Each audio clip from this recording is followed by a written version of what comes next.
Radio. It's Thursday, June the 9th. It's the Daily Brief. Dave Trafford here. Story Studio Network. Yeah, just a great reaction to our chat yesterday with Jeremy Diamond. He is the CEO at the RCAF Foundation. Some good stuff going on there. We outlined the 50 under 25 you should be watching. If you haven't listened, check it out. StoryStudioNetwork.com.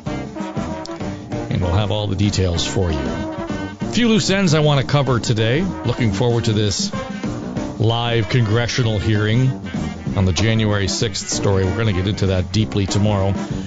David Schultz will be joining us to get his read of theater or good politics. Yeah, well, it's going to be interesting to see how all that plays out. Of course, breathlessly being reported on against the backdrop of the 50th anniversary since Watergate. So, and what I find interesting as I've watched some of the commentary and read up on what's going to happen and how they're playing this out, it's a one-day thing, basically, right? But essentially, the difference here is that it's one shot, prime time. Those of you old enough to recall, the Watergate hearings happened every day in the middle of the day, and they were televised live. And so everybody had the opportunity to watch as the whole thing unfolded. So there were bombshells and so on. Not going to be the case this time.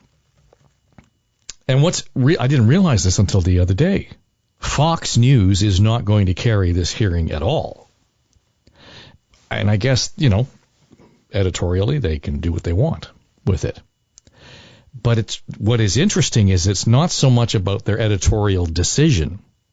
It's that, a significant portion of that particular audience that would be driven by interest in what's going on in Washington aren't going to watch it, aren't going to be able to see it. So when you get to the MSNBCs and the CNNs of the world, they'll be all over it, right? What will it look like to the rest of the world? And we overinflate our sense of, let's say, importance that the cable news channels have, in as much as they have a very small part of the overall audience, generally, and certainly just a fraction of the overall population in the United States. For all the noise people make about Tucker Carlson, his audience is barely 1% of the entire population of the United States. There's a significant number of people who do not know who he is, never mind watches. But within that sphere of influence, where the voices all come together to talk about this very thing, January 6th, what was going on with Trump, was he trying to steal the election, all of that stuff that has gone on. And chances are, if you listen to this podcast, you're in that group of people who are attuned to that discussion. But it really is, more now than ever, a bubble conversation. So it's hard to compare it to what went on in the 70s with Watergate, if only because it was on TV in the middle of the day when, my mom would have been watching soap operas. No, it was the Watergate hearings. And I can remember being a kid, you couldn't help but be exposed to it. We watched it. I watched it. Now, did I make an appointment tuning? No. But the point being, it was mainstream. This is not. So it's all about theater, clearly, as much as it is about good policy and politics. But it will be interesting to see how, if at all, it moves the needle.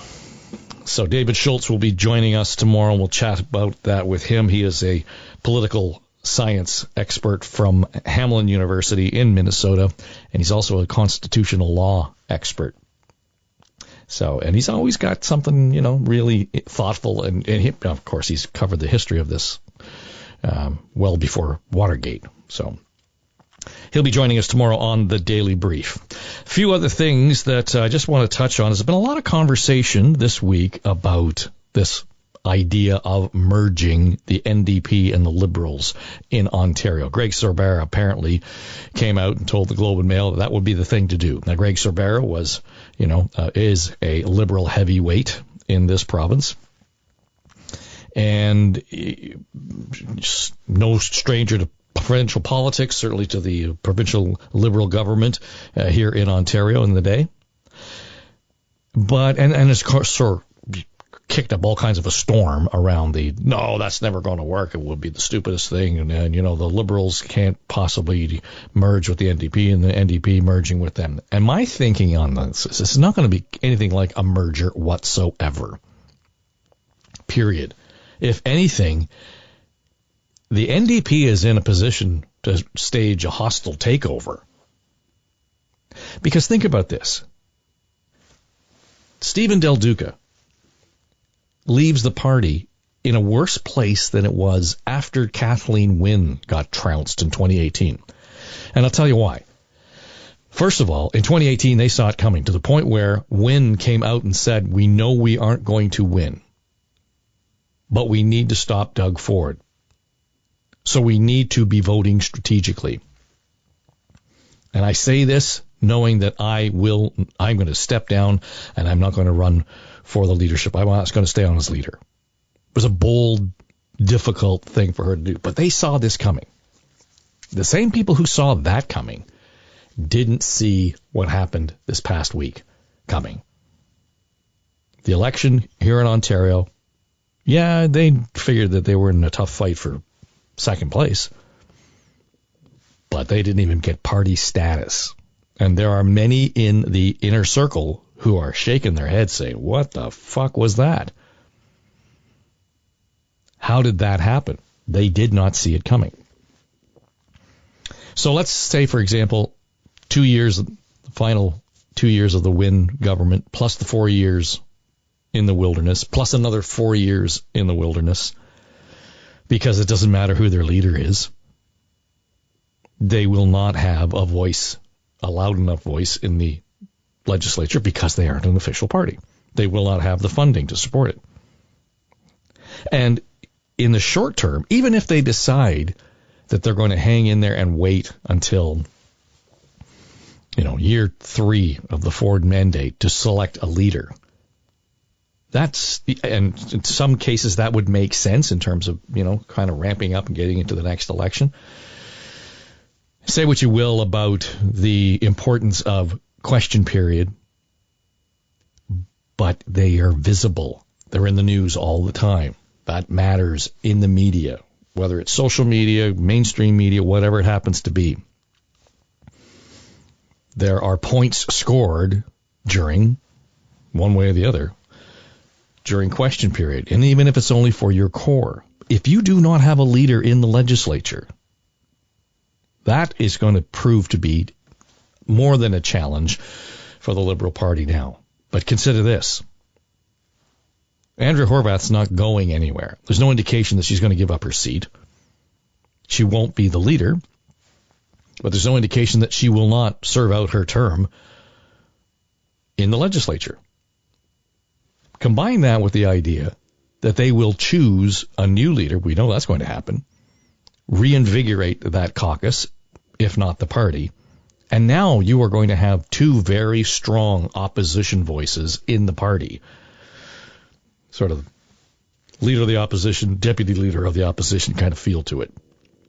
They will have the opportunity to not only silence the Liberals, they can make them irrelevant to the point where they become the only option for the opposition, the progressive side of things, right?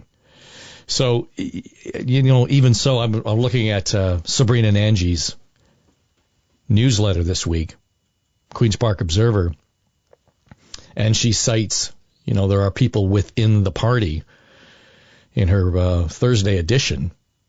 Jonathan Scott, she says, longtime operative who ran runner-up MICHAEL COTEAU's 2020 leadership bid, indicating that 2022, this is Jonathan Scott now, could be an an extinction-level event for the party if the party doesn't learn the lessons voters are telling us. It's time to modernize, throw the doors wide open, and build a new party from the ground up. It's time to be respectful and not talk down to people, especially in rural Ontario, and drop any attitude that we know best.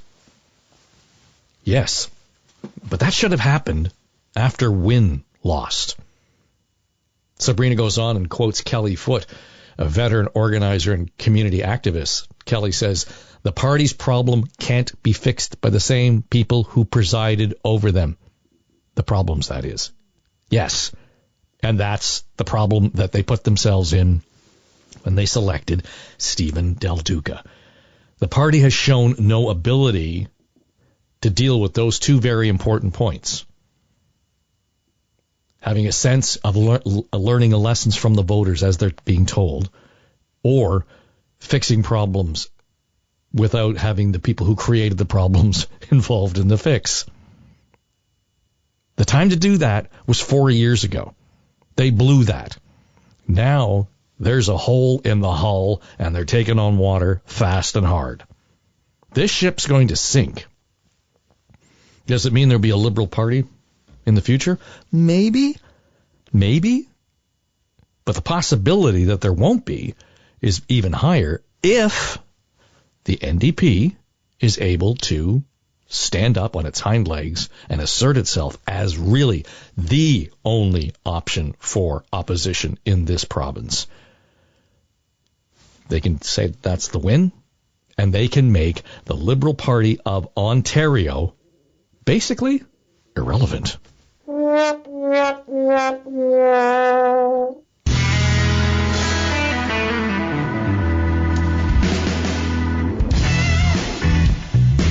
I know. You can't kill the brand. Well, maybe you can. Right? We'll see what happens. But there's just too much going on around that party that's got their guns trained on themselves. Not good for the process, by the way. I'm not suggesting that for a minute anybody should be gleeful about that. You need strong opposition. Two parties, that's not good for us. But I'm not confident that they can get up off the mat in the next 2 or 3 years. And that's what they're going to have to do. Be back in fighting form. And it's nothing like the federal Liberal history when they went into the wilderness with Dion and Ignatieff. Not even close. They do not have party status for 8 straight years. That's a problem. All right, well, we'll watch that with some interest. And again, tomorrow we'll dissect the theater that goes on in Washington tonight. David Schultz will join us on The Daily Brief. We're in your inbox every day, Monday to Friday. Leave us a comment. Yep. Review the show. Let us know what you think. And share it if you like. Yeah, we'd be good with that. It's The Daily Brief from Story Studio Network. You can check us out at storystudionetwork.com. Talk to you tomorrow.